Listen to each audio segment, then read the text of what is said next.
నేను బాంబేలో ఉన్నప్పుడు ఈ విధంగా చాలా బ్యాంక్ రాబరీస్ అన్నీ చేసావా? లేదు, బ్యాంక్ రాబరీస్ చేసిన సీడీలు చూశానని చెప్తున్నాను.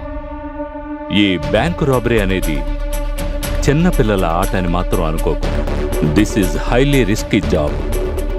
మనం వేస్తున్న ప్రతి అడుగు ఒక్క చోట మిస్ అయినా మొత్తం కొలాప్స్ అవుతుంది. Everyone should be very careful. Okay? English వింటుంటే నాకు భయంగా ఉందిరా. కాస్త నోరు మూసుకుంటావా? తుంబా, గురు.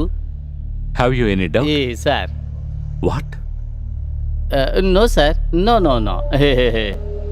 ఎనీవే, ఈ ఆపరేషన్లో మనం గెలిస్తే మన చేతికి వచ్చేది ఎన్నో కోట్లు, మెనీ క్రోర్స్. కానీ బాయ్, ఒక చోట సార్ డౌట్. ఈ విధంగా సంపాదించే కోట్ల రూపాయలని మనం ఏ బ్యాంకు తీసుకెళ్లి వేయగలం? ఈ పక్కనే ఉన్న బ్లడ్ బ్యాంక్ లో రక్తం చిందించి సంపాదిస్తున్నాం కదా. ఇంకోటి ఉంది sir, bank of parotta. Bank of పరోటానా? ఎరా ఉంది కదా. Okay okay. డబ్బుకి ఎప్పుడూ ఓ గొప్ప పవర్ ఉంది. అంబానీ నుండి బిల్ గేట్స్ వరకు డబ్బు చాలని ఇంతవరకు ఎవరూ చెప్పలేదు. డబ్బు దొరకగానే మన మనసు మారచ్చు, కానీ ఒకటి, మన మనసు మాత్రం మారడానికి వీల్లేదు. మా మనసు ఎప్పటికీ మారదు, కానీ వీళ్ళ మనసు మారొచ్చు. డబ్బును చూడగానే మారిపోయే వాళ్ళం కాదు మేము. అనవసరంగా మాట్లాడదు. చేయి చూపించి మాట్లాడుతున్నావు. Hey, stop it.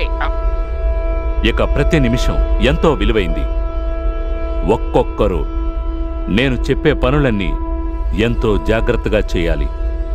టైమింగ్ కాస్త రాంగ్ అయినా మన ఆపరేషన్ ఫెయిల్ అవుతుంది.